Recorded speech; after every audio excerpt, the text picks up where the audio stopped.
This is TWiT. I wanted to talk to you three about live audio and how for a while there, I think especially at the beginning of the pandemic, remember Clubhouse?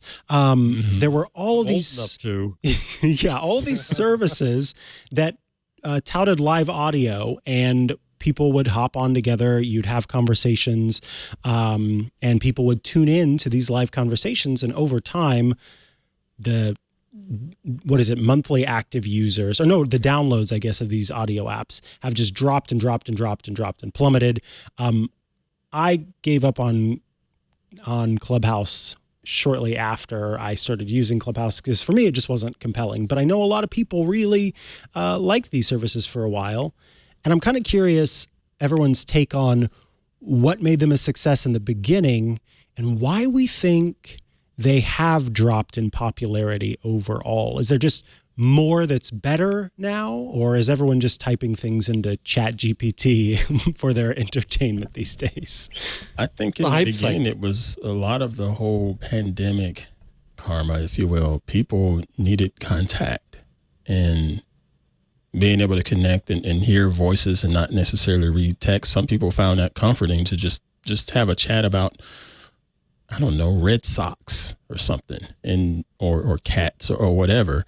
And then it got to where it's even more niche, where you get professionals out there, pro photographers. I remember several photographers opening up Clubhouse or what have you, and just wanting to chat about what they were working on or share some tips and answer questions for people that were trying to learn and things like that. And it was fairly helpful for those folks. I get it. But after a while, I know personally, I got tired of listening to them. It turned into the same old thing of a bit preachy, at least on the photography side of things. And sometimes it didn't really come off as encouraging to the community, in my opinion. But I've said that about professional photographers in the past, that a lot of them just, for whatever reason, are just jackasses and jerks and they just don't really do anything to help encourage someone that's interested in this art to go forward and at least try it, even if it's just with their phone.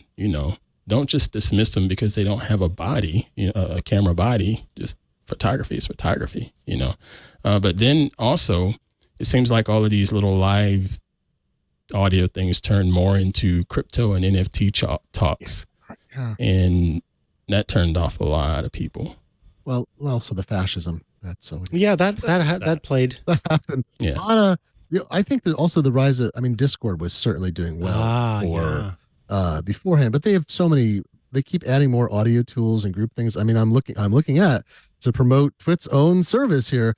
There's, the live stream and other kinds of audio chat environments you can do entirely within Discord. And I wonder, what was Clubhouse and some of these other tools, were they gateway drugs for people to go, hey, audio chat with people is kind of neat, but I don't want to talk with all these bozos. I want to find my affinity community to talk with directly, and then I'll use a tool that's entirely my community or one of my communities. So I wonder if overall the amount of group audio chats being facilitated via platforms, have the minutes still gone up, and it's really the public ones, these things like Clubhouse, that were overvalued and overhyped? Did those just Twitter Spaces, did those just reduce in value as people found communities? I don't know. I'm thinking it's hype cycle. Like everything that Jason Calacanis touches, it soars up the hype cycle. Yeah. And Mark Andreessen and all and the boys all said this is the hot thing, and everybody has to do it. And then, but of course, they made it special. You had to have an invitation. You couldn't really do it. Mm-hmm. Right? And then the hype cycle. Then at the apogee of the hype cycle, everybody else says we got to do this too. So of course, Meta does it, and Reddit does it, Spotify does it, right? Yeah. And they give up sooner than Clubhouse, because they don't have a whole company based on it. And they said, oops, this was dumb. This is like a pivot to video. Why would we do that? What were you thinking? And it's gone, right? And then Clubhouse now has to say, we're still here. Anybody want to talk?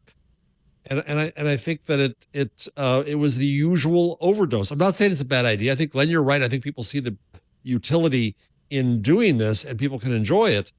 But I think at some point, it got to be too big, too crazy. Yeah, it was like, everything's going to be audio. This is the future. We're worth billions of dollars. Everyone's like, come on, you're a flash in the pan. And then we were proven right. Smugly, we get to say we were proven right. If you love all things Android, well, I've got a show for you to check out. It's called All About Android, and I'll give you 3 guesses what we talk about. We talk about Android, the latest news, hardware, apps. We answer feedback. It's me, Jason Howell, Ron Richards, TWiT Dow, and a whole cast of awesome characters talking about the operating system that we love. You can find All About Android at twit.tv/AAA.